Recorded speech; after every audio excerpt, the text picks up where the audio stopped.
All right, here's a little bit longer video about these tire spoons. Now, Dad and his buddies, like a lot of guys of that age, they all had a bunch of handmade, homemade tools for certain tasks. These are tire spoons. Now, the funny part about this story is that Dad and his buddies, they'd all kind of made their own versions of it, and one of his buddies made a really awesome tire spoon. There was just something about the angle that was better than all the others. And then the other part was this here was way longer, and then the round part was a lot stubbier. I think it allowed you to get into the tires a little bit better. Really good for changing motorcycle tires.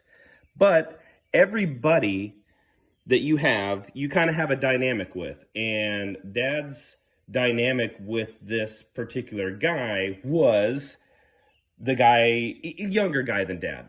The guy would kind of need some cash. Dad would buy something off of him. And then when the guy got into better shape, he would, kind of sob story Dad up a little bit until Dad sold it back to him.